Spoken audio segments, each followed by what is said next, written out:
Hello नमस्कार शुभ बिहानी।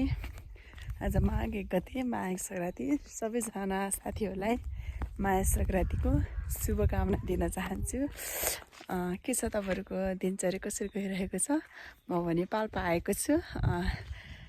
पाल्पा आएर अहिले चाहिँ म घुम्न रिडीमा मेला लाग्छ। अब हेरौँ सम्भव भएसम्म म रिडी गइन्छ कि जस्तो छ मेरो विचारमा। गयो भने पनि ठिकै छ। अहिले त्यहाँको युवाहरू मिलेर ताल बनाउँदै हुनुहुन्छ।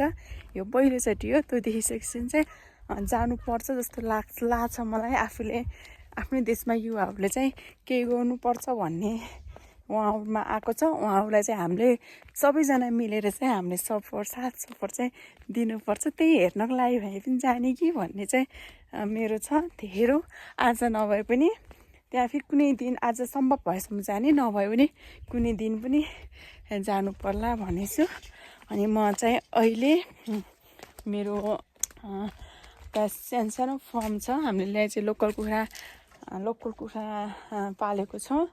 लोकल कुखुरा पालेको वरिपरि सुन्तलाको बगैँचा छ। सुन्तला चाहिँ सकिसकेको छ है।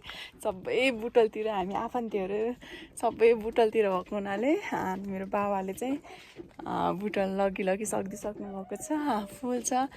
यो यति मेहनत गर्नुहुन्छ नि मेरो बाबाले, यति मेहनत गर्नुहुन्छ।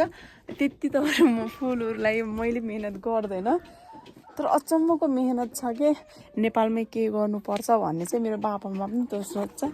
अल्लाह तपाईँहरूकोतिरको लोकल कुखुराले चाहिँ मासु खान्छ कि नि?